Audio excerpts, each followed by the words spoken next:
Hello everyone, welcome to the class on analysis of the economic survey. Today we are going to discuss in this part 3 the topics for mains paper. Basically the GS paper 3 where economic topics are asked in the mains. So economic survey से mains में क्या questions आ सकते हैं, क्या क्या topics relevant होते हैं exam के लिए. So I have identified some important topics. So today we will discuss 3 topics, and then in the next class we will discuss some more topics. So let us begin with the topics. So the topic for discussion number 1 is the V-shaped economic recovery, which has been very much talked about in the budget as well as in the economic survey. So ये V-shaped economic recovery क्या होता है? What is it causing the V-shaped recession, and how it is going to actually have the recovery in a very sharp way? So these are the aspects to understand for the mains point of view. So मैंने question आपको ऐसा formulate किया है, questions can be modified any how, लेकिन basic जो concepts है उसको याद रखना जरूर है. So what is the V shaped economic recovery, what factors caused the recession in 2020-21, and what has been the strategy of the government to revive the economy. So question can be combined anyhow. Okay, so let us try to understand first of all what is this V shape.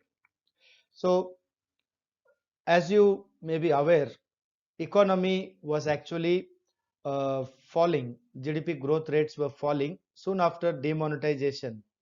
Okay, so the effect of demonetization and followed by GST, Indian economy का already slow down हो रहा था 2019 में. Then 2020 comes corona, सो कोविड-19 lockdown. Okay, उसमें क्या हो गया, totally economic shutdown हुआ था. So almost about 2-3 months the major lockdown from March, April, May, right up till June some parts. So उसमें इकोनॉमी का बहुत लॉस हुआ था. So as a result what happened, economy began to contract, मतलब recession started. So the demonetization effect, GST effect, and followed by the COVID-19 effect. So Indian economy really had a crisis, so to say. We reached a very low levels of growth. Now in the 2021-22, starting from 1st of April, government is hopeful that economy will have a sharp recovery. So the sharp going down and again the sharp coming up, tries to provide a V shape. So that is the background to understanding this V-shaped economic recession as well as recovery. Okay, so now I have provided some sort of introduction to this question. तो ये एक बात आपको याद रखना है, mains में जब हम आंसर लिखते हैं, you should try to divide the answer into smaller parts. सिर्फ long paragraph लिखने से answer does not really become intelligible. So answer should be broken up into smaller segments so that it is easy to divide the major topic into smaller parts. तो पहला आपको introduction देना पड़ता है, then maybe you try to contextualize the question, then try to provide the analysis, examine the concepts or provide some statistics. Okay, then after your analysis, normally हम लोग क्या करते हैं, we try to provide the way forward or some kind of a suggestions. So questions can be one major topic can be divided into smaller topics so that the answer looks very easily understandable. Okay, so every question should always begin with some sort of a short introduction. So I try to provide some introduction, but you can make it even shorter than this because this is actually not that very short. Okay, so Indian economy is firmly in the middle of a V-shaped recovery, and it will bounce back to record about 11% growth in 2021-22. This will be the highest ever growth since independence, जैसे हमने yesterday का class में discuss किया था video में. So this will be like, if it happens, it will be the highest growth rate. So actually because the Indian economy is estimated to have a contraction of minus 7.7 this year 2020-21. So now the economic survey calls this entire growth, the 11% growth, to be lockdown dividend which the country is going to get. Okay, so now we need to understand the analysis of V shape. So what happened, how this V shape. So the downturn of the economy actually started much before COVID. So you cannot everything be blamed onto COVID. So the economy began to slow down due to the aftershocks of demonetization and GST, as many economists already explained, and a lot of articles are available. Now the government was aware that the economy is slowing down. So the government said that it was not a kind of a recession at that time, like in 2019, but it was only a slowdown. The growth is there, but the growth is very slow. That's how the government tried to defend it at the time. So now what happened after that? Then comes the COVID-19, total lockdown of the country. And as a result of that, in the first quarter, see a financial year is divided into 4 quarter. तो ये 4 quarter में पहला quarter जो है अप्रैल मई जून, okay, actually lockdown आया था मार्च में, then अप्रैल मई जून तो टोटल लॉकडाउन. सो इस लॉकडाउन में economy growth was totally down, it was -23.9%. And then in quarter 2, that 23 minus became less, it only -7.5. So now what the economic survey and the government also believes is that this 2020-21 का total contraction would be about -7.7%. So after that, the following year, the economy will actually pick up a quick recovery of 11% growth. So now how does this give us the V shape? No, that is the point. So if you look at this is very important now to understand the V shape. So now if you go back to the GDP growth, these blue lines are GDP growth. Okay. So in 2016-17, as given in the economic survey, it says 8.3, but some places, NSOCA statistics, you'll find 8.2, etc. Okay, here and there some contradiction seems to be there. Now if you pay attention to the statistics here, economic growth in 16-17 is 8.3, then it comes to 7.0, then it is 6.1. This is 18-19 because of the effects of GST and the demonetization together. Then 19-20 again it goes down to 4.2. So if you see, already economy is slowing down here. Okay. Then comes COVID in 2020 में. तो Covid के वजह से अभी क्या हो गया, economy is straight gone down to -7.7. So now this provides the first part of the V shape, okay, the steep fall in the economy. Now the second part is this one, which the government is projecting, this dotted dashed lines which you find. So 11% growth is projected for this upcoming year from 1st April 2021. तो अगर ये growth 11% का हो गया economic recovery, so this will provide us what we call the V shape. Okay, so this is the whole thing the government is talking about. So the what is the V shape economic recovery? It is the first is the recession and the second part is the recovery. So now we need to ask the basic question. ये जो V shape economic recovery है, इसका recession पहला कैसा हुआ? So normally economy can be affected either from demand side or from supply side. Okay. And Indian economy is basically a what we call domestic demand, domestic consumption demand driven economy, because our exports are minimum. So now when we export very little and mostly depend on local consumption and local demand, now during COVID, this local demand was cut down. So as a result of which what happened, demand going down, automatically production supply also in any case was stopped. So there is less transaction or less activity in the economy, as a result of which economy actually contracted.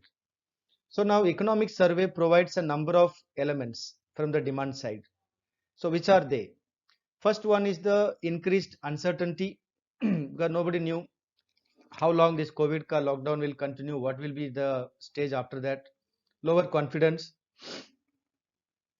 then loss of income because of loss of job, weaker growth prospects of the economy, then fear of the contagion, people were not sure how long and when things will be normal, curtailment of spending option because People really could not have what we call activities so that to spend money. Again, there was a element of fear, precaution to save money and keep in case you don't get job again, or your company is shut down, or you are laid off from the job. So ये सब कारण के वजह से क्या हुआ था economy में people spent less money as a result of which consumption went down. Also, the investment demand went down. So now the aggregate demand which consists of consumption and investment. Okay. So both of them actually fell during this lockdown, and even little before also the lockdown, it was much less. Now what happened more in the lockdown is the supply side. Though there was some supply activity going on in the economy, but during this lockdown, even the supply was cut down because of the lockdown of the economy. So this shock which came from both sides, demand side and the supply side, actually led the economy to a recession of whatever the total we can say 7.7, okay, contraction.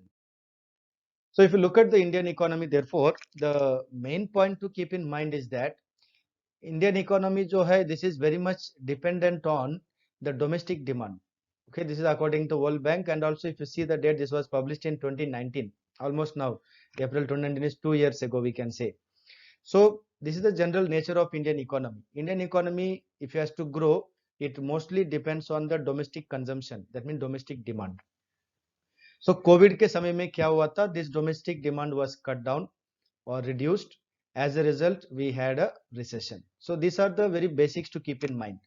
क्योंकि अगर exam में आपको question आ गया, what measures do you suggest? Then you have to suggest measures which can improve or promote consumption demand and investment demand. So now what are the factors which cause the recovery? So far we have seen what caused the recession. Now we have to see the second part, what causes the recovery.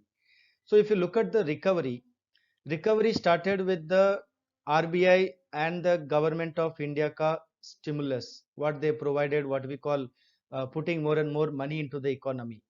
Okay, so almost government claimed about 10%. Now economic service says it is about 15% of GDP the government has put in the economy. Okay, so now government came out with a scheme. You may be aware of the scheme. This is called the Atmanirbhar Bharat Mission, Atmanirbhar Abhiyan. So during this COVID season or the COVID pandemic, government tried to revive the economy actually. To revive the economy by how? By actually giving more and more money to various sectors of the economy to stimulate the demand side. And government provided a lot of package to the MSMEs also to make sure that they survive so that they can come out and once again start the supply of the production goods and services, etc.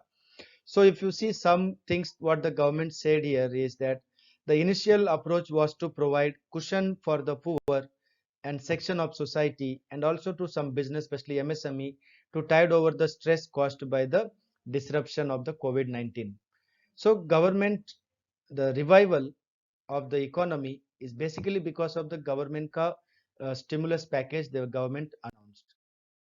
Now some important details are given in the economic survey. So I thought it will be helpful also for your exam.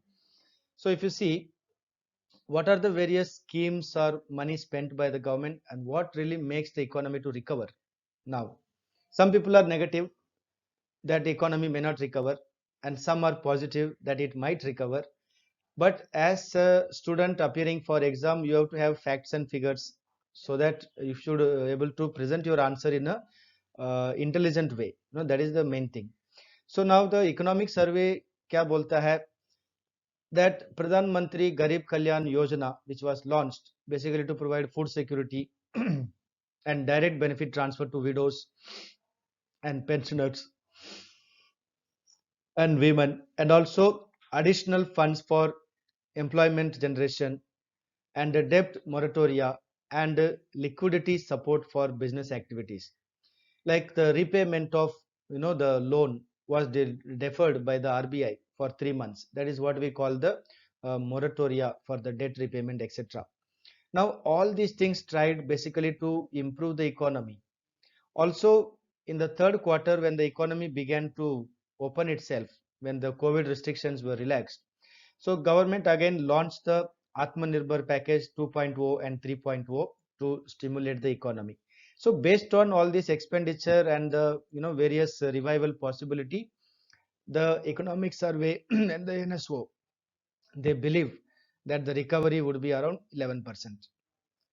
According to the finance ministry, timely announcement of the third tranche of the Atmanirbhar Bharat package, that is in November around, it actually improved, okay, labor market, stress sector, social welfare, manufacturing, housing, infrastructure, export, agriculture, etc. As a result, the government believes that the economic recovery will be a steep rise, 11% growth from the recession. So the V-shaped economic recovery is supported by, again, the another element which the government is the vaccination drive which is going on. So once the vaccination is there, people may be confident. So that confidence comes back to the economy. Economy might open up. More and more sectors will revive, and there is a recovery in the service sector, which the government claims. So as a result of which the recovery is possible. So now, what are the signs of recovery? Is the government simply saying something, or is there any sign that the economy is getting back to normal? So the economic survey provides a lot of examples of the signs of recovery, which also you can write in the exam. Starting from July 2020, so the economic growth in quarter two already showed that the recession was coming less. And indicators such as demand for power, e-way bill collection, and GST collection, and the steel consumption, etc., the government says these are positive. So as a result of which the government has all the reasons to believe that there will be a recovery very soon. Also, the reignited, so to say, inter and intrastate movement, okay, which is again reflected in the GST collection, etc., shows that the economy is getting back to normal. Also, a sharp increase in the commercial paper issuance by the corporate sector, etc., or the interest rate and the credit growth to MSME, they are taking loans and starting. All this again shows that the economy is once again trying to get back to normal. And normally, as we already discussed in the multiple choice question topics, normally during any recession, agriculture output has been less. But this year, agriculture is showing very positive sign. That means the rural economy will be a kind of what we call a positive factor to provide the demand in the economy. Then the forecast of a good monsoon once again is the good sign. So the economy will not have a problem from the agriculture or rain or related issues. So based on all these signs, the government says the economy will have a V-shaped recovery. That means a sharp recovery. Okay, it is not a slow recovery. So now, what are the challenges ahead? So is this V-shaped economy reality? Can it be possible with all these hopes? So some challenges are there. What are the challenges? First one, जैसा हमने discuss किया था, our Indian economy is basically dependent on domestic demand. अगर economy का demand कम हो जाएगा, मतलब people are not able to have money in their pocket, they are not able to purchase anything in the pocket, there is nothing to produce. Because if there is no demand, who will produce? From where will they get their money? So somehow the government has to revive what we call the consumption demand and investment demand.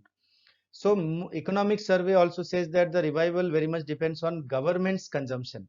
So government will have to spend money on consumption as well as investment expenditure. Therefore, in the budget, government spend a lot of money on the infrastructure development by way of providing investment expenditure. Now, another challenge for the government is that job losses, people who have lost job, therefore, people are now spending money only on essential consumption. They are not buying anything else because there is no money and we are not sure about the job in future. So, people spending money on luxury and other items is yet to start. Therefore, this remains a challenge. Distress in rural area, unemployment is there because there's a lot of pressure now on the Mahatma Gandhi National Employment Guarantee Act to provide the employment to people. So unemployment in the rural area means there is no money, there is no purchasing power. Then Geeta Gopinath, the well-known economist, also said that in the case of India, the V-shaped recovery may not be very plausible. Initially, it might be a quick recovery, it looks like that, but then she says later on it can become flat. The V shape can or might turn into U shape, means a prolonged recovery. It is not a quick recovery as the government expects will happen within a very short time. So these are the challenges which are highlighted by different economists. So I have put it in the notes so that if you are reflecting over what challenges are there, you can mention this. So now what is the way forward to the V-shaped recovery? So as we looked at it, the economy had a recession. The economy is now hopeful of recovery, and the government has spent or is spending a lot of money already under the Atmanirbhar Abhiyan package or the Atmanirbhar Bharat mission, whatever. Now this has to continue because our economy is, as I told, it's basically domestic consumption demand driven economy. Also, we need a investment by the domestic economy. So now government has to therefore work on that. So what is the way forward? Some economists believe that the recovery could be U-shaped. U means what? That the bottom part will not be a quick turn, but it will take a prolonged time, maybe 1 year or 1.5 year or 2 years possibly. So for a quick V-shaped recovery, Economic Survey 2021 argues that the government needs to spend more and more money, and the government should have a counter cyclical policy. Okay, means basically liquidity and investment made by the government and money purchasing power provided by the government to the people. That's it. So now consumer spending, that means consumer demand, which needs to be strengthened, and also investment demand to come. Because ऐसे I told you, अगर market में demand नहीं है तो कोई producer कुछ production करने के लिए दोबारा सोचेगा. So for investment demand to pick up, first you require a consumption demand. But for consumption to pick up, you need purchasing power of the people. Therefore, it's kind of a vicious cycle. So to break the vicious cycle, the government has to get in, and the government has to provide the purchasing power or the employment, whatever. So the final stake is that government should spend a lot. Therefore, fiscal spending is a must. So this is the way forward. So this is one topic which is there in the economic survey, the very first chapter. Okay, both in volume 1, volume 2, V-shaped economic recovery has been discussed by the economic survey. So I have provided a possible answer for the mains answer writing also. Okay, so prelims mains कैसा भी question आने से आप इसका answer आराम से लिख सकते हैं. So let us go to the next topic in the economic survey. The next topic is debt to GDP ratio. Okay. Now, what is the debt to GDP ratio? How does it affect the economy, and why it has been discussed in the economic survey? So if you look at it, the question I put it this way: examine the debt to GDP ratio of the central government and the state governments.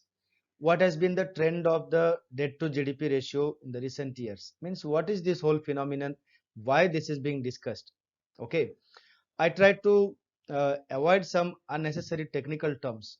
Okay, which may not be asked in the exam. However, if you are going for economics as an optional paper, in that case you have to go through the this chapter in the economic survey. Otherwise, for the general paper, the GS3 paper, uh, this whatever we are going to discuss should be more than enough. So now first we need to define and understand what is the meaning of public debt. So economic survey defines public debt as debt contracted against the consolidated fund of India. So I think you must be familiar with, there are three funds. We have a consolidated fund, contingency fund, and public account, right? So now out of this, the consolidated fund is the most important fund because all the money received by the government is kept in the consolidated fund, and all the expenditure also goes from the consolidated fund. Okay. Now money borrowed also is normally deposited in the consolidated fund. Public account is only where the people make contribution for PF etc. or small saving, that is kept in the public account. So now public debt therefore is basically concerned with the consolidated fund. Now these liabilities, what we call total liabilities, includes both public account and the consolidated fund. So now what is the debt to GDP ratio? the debt to GDP ratio is nothing but it shows what is the relative share or the percentage of debt in India ka GDP. So if GDP is 100 rupees and the debt is say 25%, that means 25 rupees of the 100 is the borrowed money which we have to repay. That's the simple way of understanding this concept. Now, the debt to GDP ratio also shows that whether a country is able to repay the money that they have borrowed or it is going to get caught in the debt trap. Okay. Now, there was a famous committee, the N.K. Singh Committee on FRBM Act. No, that's a panel to suggest the government how to go about. So this panel, now N.K. Singh is the chairman of the 15th Finance Commission.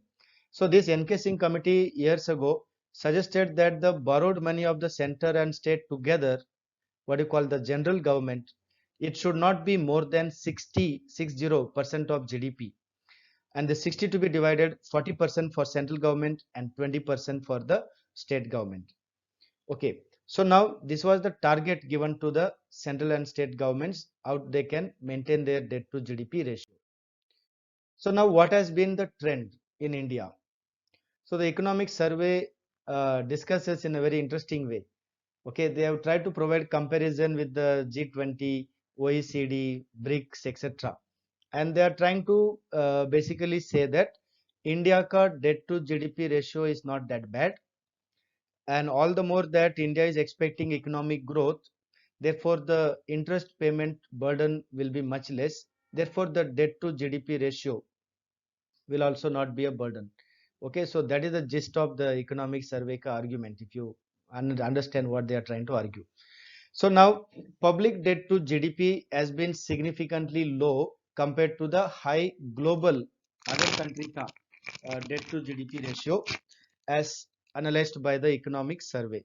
So in that, if you see, the cross-country comparison of debt levels points out that for India, the government debt level as a proportion of GDP is equal to the median, means the average in the group of G20 and the OECD countries, and also in the group of the BRICS countries. So what does it mean? इसका मतलब क्या होता है? Government is trying to say ये जो India का debt to GDP ratio है, this is just an average of all other countries, so we are not having a very high. Okay, हमारा जो डेट टू जीडीपी रेशियो है वो ठीक है, एवरेज ही है, ज्यादा नहीं है. That is the point. तो इंडिया का ओवरऑल जो डेट टू जीडीपी रेशियो है, it is also lowest among the G20 and OECD countries. Okay, and also among the group of BRICS nation, this is quite low. So all these statements are actually given in the economic survey. So moreover, public debt and overall debt for India since 2003 has quite declined, मतलब कम हो गया, and 2011 से this is quite stable. It has not gone high. That's what the economic survey says about the trend of debt to GDP ratio. So now if you see this image, इसमें जो बीच में जो image है, that is the important one to understand. This is the total debt, मतलब public private sector सबको मिलाकर. So if you find there Japan's debt is as a per GDP is 444, Canada 350, France 350, US 318, UK 310, बहुत बड़ा है. India का देखिए, it is only 122. Therefore government says that overall debt India का ज्यादा नहीं है. Now government का debt as a percentage of GDP, वो भी देखिए, जापान का it is very high 237, then comes Canada 89, France 98, US 106, etc. Now look at India, it is only 68%. Okay, that means it is quite low.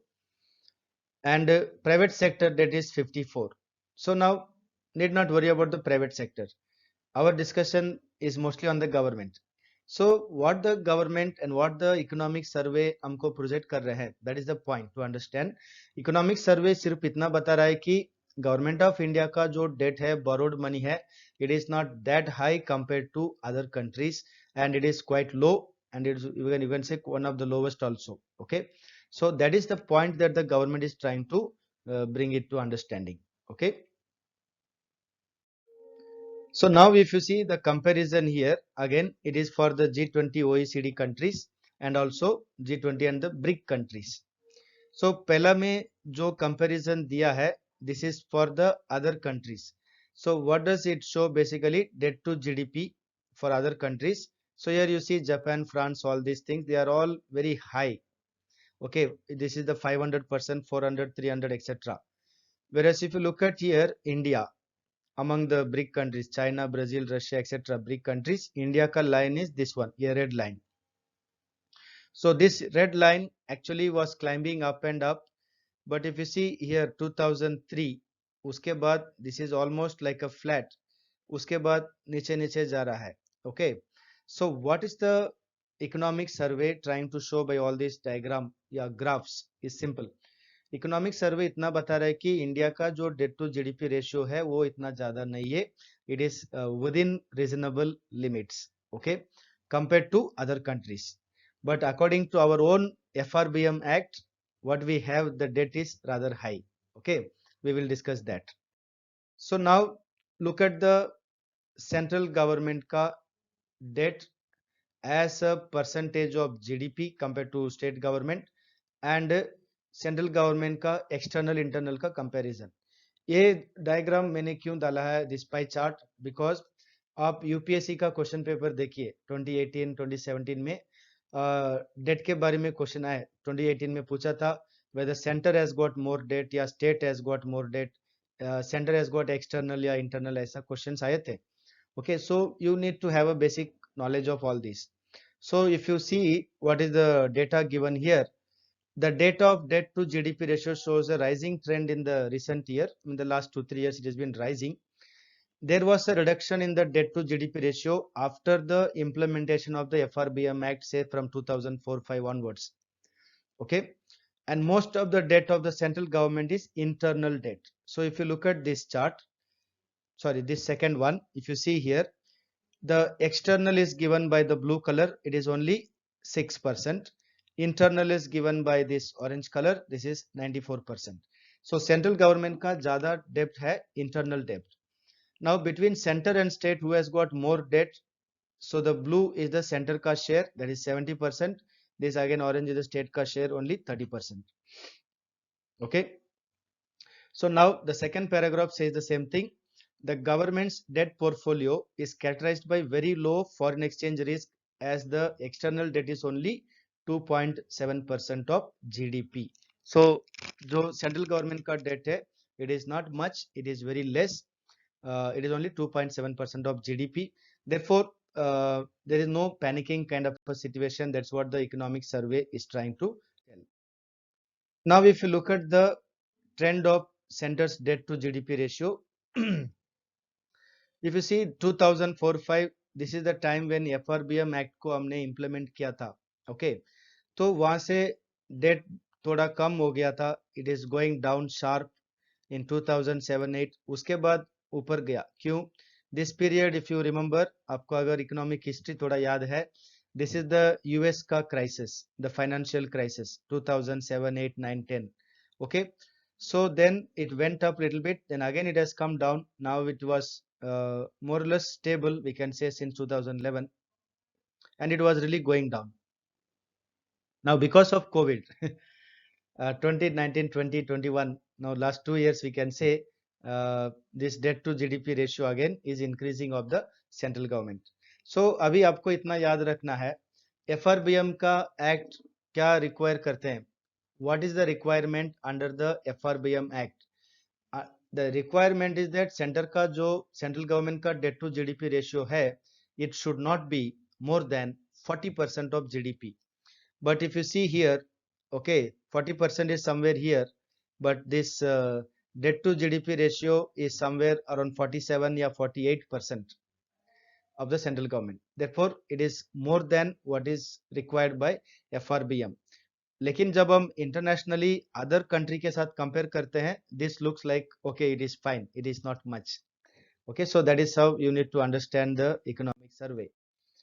Now look at the center and state combined, which according to FRBM should be not more than 60% of GDP. Lekin if you see this one, this is how much. So it is going up, this yellow line. So from 68, 70, 73, Now projected for the upcoming this year 2020-21 is 74% of GDP. It is supposed to be 60% of GDP. Therefore we can say in the last say 5 year this is a rising trend, मतलब it is increasing.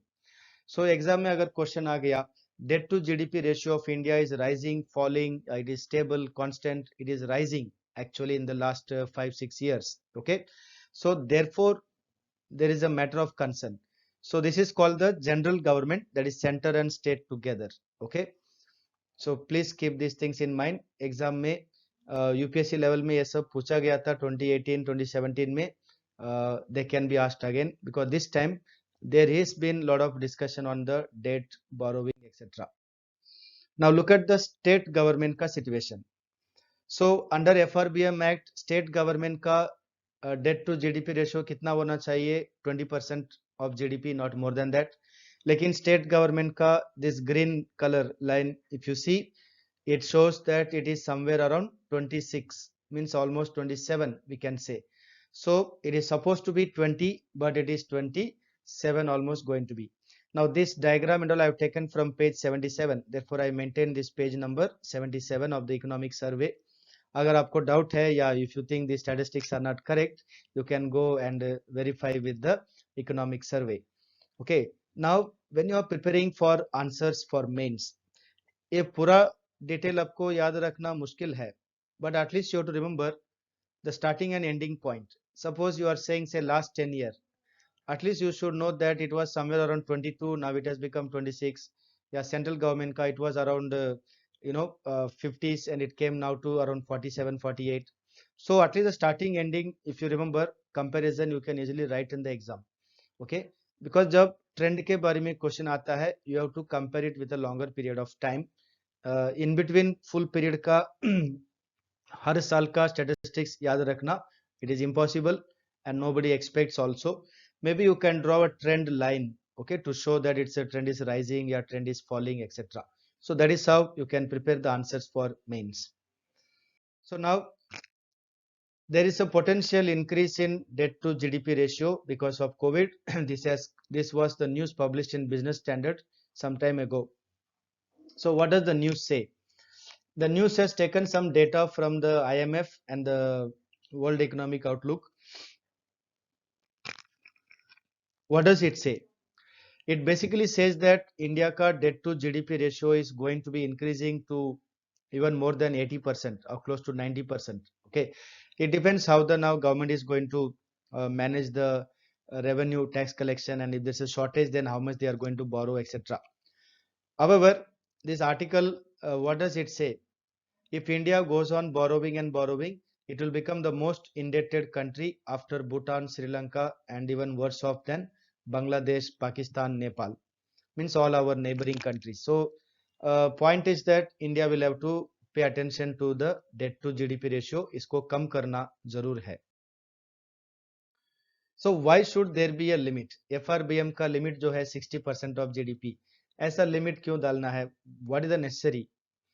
So if you look at it, जब foreigners India में invest करते हैं, मतलब they are giving loans to Indian business people, business community, so that time they always look at the debt to GDP ratio. अगर ये loan देने से ये लोन वापस आएगा या नहीं आएगा, whether there is repaying capacity in India. So now foreign investment therefore not the FDI so to say so much, but the FII, which is mostly in the nature of debt investment, yeah, debt capital we can say. Now this kind of a debt capital which is borrowed through debenture, etc., that can be very much affected if the debt to GDP ratio is very high in the country. So that is the negative impact of the debt to GDP ratio. It also put a interest payment burden on India. That means the present generation and the future generation will have a burden of repaying the loan with interest. Okay, this is what we call intergenerational equity. So इस बार UPSC में 2020 का mains paper में एक question आया था, what is the intergenerational equity? So these are the topics. The intergenerational equity, especially the debt, borrowed money, puts a burden on the future generation which is not justified. Okay, now historically अगर आप देखेंगे So the European debt crisis was the result of excessive debt piled up on the government. Okay, therefore अगर कुछ country का crisis हो जाता है, it can be because of the debt crisis. Okay, so India therefore, to be safer side, should try to reduce and keep the debt within limits. So now way forward क्या हो सकता है? What can we suggest?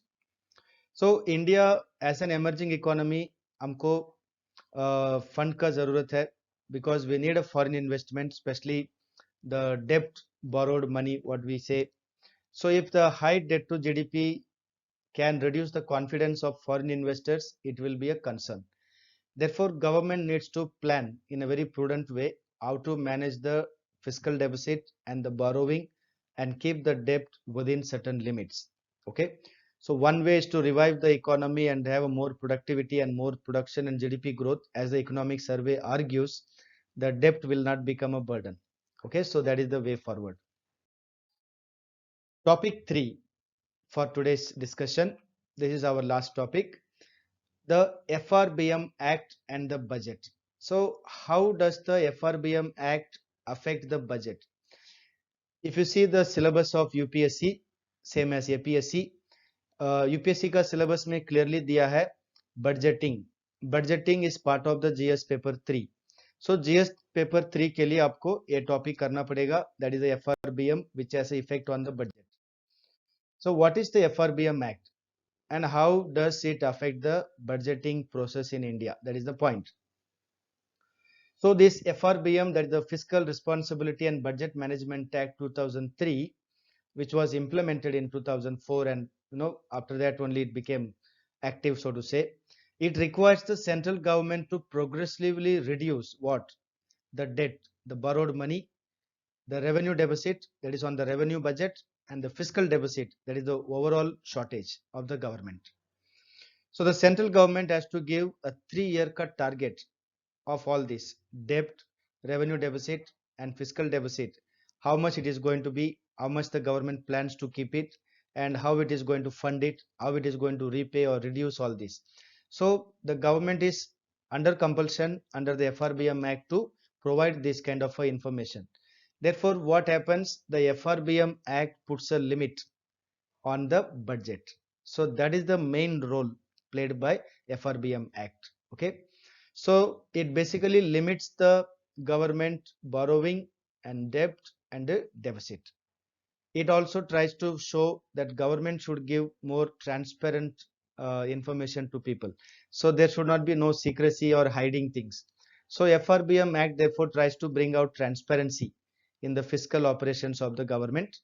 And third, it helps the government to conduct fiscal policy in a medium term framework. Matlab government should have a vision where they are moving to and how they are going to handle the deficit, borrowing, etc. So these are all required under the FRBM Act. So now in 2018 में government ने FRBM Act को amend किया because they were not able to meet the required targets at the time. See, the actual target of original FRBM is what? The original target says that government has to progressively reduce the revenue deficit and eliminate it. I mean, practically it should be zero. लेकिन अभी हम देखेंगे it is 7.5 and government actually targeted 2% of revenue deficit. Even that could not be achieved. And fiscal deficit was supposed to be brought down steadily and it's supposed to be contained at 3% of GDP. वो भी not achieved. So in April 2018, the government actually amended the FRBM to set the targets. So how the targets were set? The targets were set basically to achieve the 40% debt to GDP ratio by 2024-25, okay, and to reduce the fiscal deficit to 3% of GDP by 2020-21. Now, even these targets are not achieved. If you look at the budget 2021-22, the latest one, तो budget में government ने क्या बोला है? The government was supposed to achieve the 3% of fiscal deficit target by this March 2021 और एक महीना बचा है. But in budget last year 2020 में गवर्नमेंट ने बोला था they will relax it to 3.5, okay, as permitted by the FRBM, but even that could not be achieved. Okay, So the government is now not able to meet the targets under the FRBM Act. So the FRBM Act therefore in a way tries to restrict the deficit, the debt of the government. Now what does the budget basically say? If you look at it, fiscal deficit is basically the indicator of how much the money government needs to borrow for financing expenditure. So fiscal deficit is now estimated for the upcoming year, next year के लिए 6.8% of GDP. It's supposed to be 3% of GDP. And this year it is supposed to be at the most 3.5, but it has gone to 9.5% of GDP. So these are the basic analysis that you have to keep in mind to understand the FRBM Act and what is the its impact on the budget, how it tries to put pressure on the government. Okay. So now what the government is trying to, the government is planning to reach 4.5% of the fiscal deficit by 2025 and 26. So the target is now beyond 3%. So for this reason government ने कहा कि FRBM act को वापस एक बार amendment करना पड़ेगा. Okay, so that is the current affair news, you have to keep a track. तो FRBM act को वापस मॉडिफाई करेंगे, ये सब टारगेट को वापस चेंज करेंगे. So the target will be set to be achieved by 2025. Okay, now if you see in the last few year ka what happened with the FRBM Act and the budget. So the actuals I have tried to provide fiscal deficit for 17, 18, 18, 19, 19, 20. These are all above the target of 3%. This year they're supposed to achieve 3, ये हो गया 9.5, and next year estimated is 6.8. Similarly, revenue deficit, if you see, it was 2.6, 2.4, 3.3. Now it has gone to 7.5, and next year projected 5.1. Original FRBM said this all should be zero. Okay, there should be no deficit in the revenue budget, but the government said then it will keep it 2%. Again in 2018-19 government said revenue deficit targeting should be given up. Okay, so revenue deficit therefore is not very much a point of discussion, लेकिन fiscal deficit आपको याद रखना पड़ेगा exam में. You can discuss the fiscal deficit, it might come also for exam. So if you look at the trend, ये जो FRBM target है इसमें गवर्नमेंट का टारगेट अचीव हुआ क्या नहीं हुआ. So it's a very beautiful comparison. If you see the last 10 years here, say 2010, 11 to 20, the fiscal deficit, the blue color line is the actual. It is actually going down to reach the FRBM का target. लेकिन 2019-20 में because of the recession, not the recession, we can say slowdown, as the government says, it's a slowdown. तो इस slowdown में government का revenue थोड़ा कम हुआ था, so therefore you see fiscal deficit is now going up. Similarly, revenue deficit, if you see, it was going down last 10 years. तो ये question UPSC में आया था 2017 यूपीएससी में. देखिए क्वेश्चन आया था in the last 10 year mean last 1 decade fiscal deficit is increasing consistently. That is the wrong option. It is actually decreasing, not increasing, if you see this chart. Okay, so exam में आपको question solve करने के लिए prelims या mains आपको ये सब charts मतलब diagram you should keep in mind, then only you can answer the questions easily, because these are given in the budget, economic survey, etc. Okay, now look at the fiscal deficit cut trend.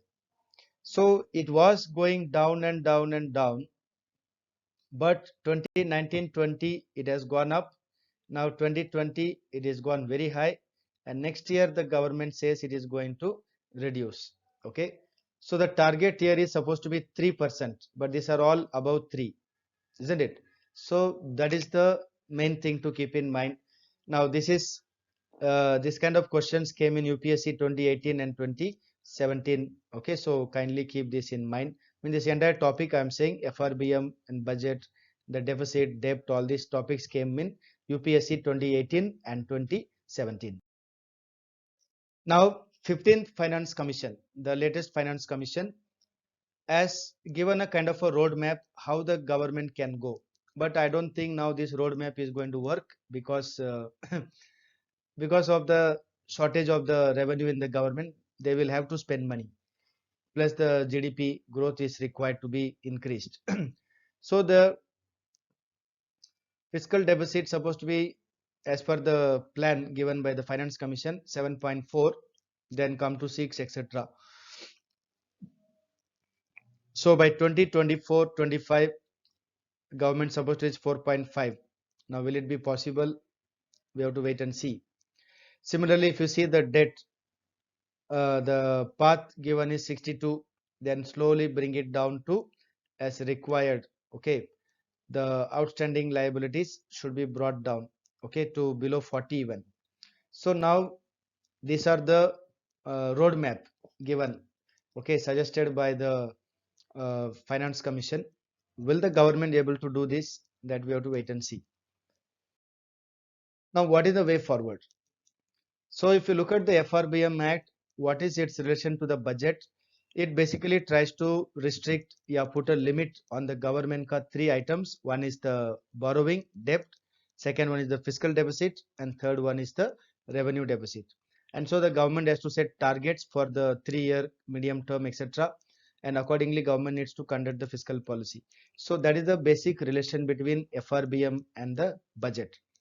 So in this context, you need to know what is the trend of the fiscal deficit, revenue deficit, and the debt to GDP ratio. That is the main topic we have to understand. So now the way forward. Way forward हम क्या लिख सकते हैं exam में? So the central and state governments have to reduce their respective deficits, both fiscal and revenue. The central government has to make efforts towards increasing what we call tax collection. क्यों? Because the fiscal deficit, revenue deficit या borrowing takes place because there is not enough income. There is no tax collection या non-tax collection. And non-tax collections are like peanuts, you can say, hardly anything. Government of India survives basically with the tax revenue.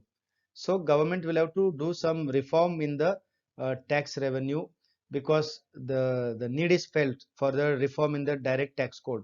Okay, so the GST in a way reform in the indirect tax, but where is the reform in the direct tax? It is not happening. So the government needs to simplify and streamline the tax rates, etc. So a reform is therefore necessary in the direct tax. Therefore, I put the last point, tax reform to increase tax revenue is the need of the hour. So, if you look at the economic survey, there are plenty of topics for mains paper. So, we have discussed the some three important topics which are quite popular at present. In the next video, I am going to discuss some more topics for the mains exam. Okay. So, till then, you keep reading the economic survey and prepare yourself for the exam. Okay, if you need any information, you need to know anything more about any of these things, or you want to contact Bhadra IAS Academy, you are most welcome to call on this number. Okay, so these are our successful stars, and hopefully this year will produce more successful stars, and you will be also part of this.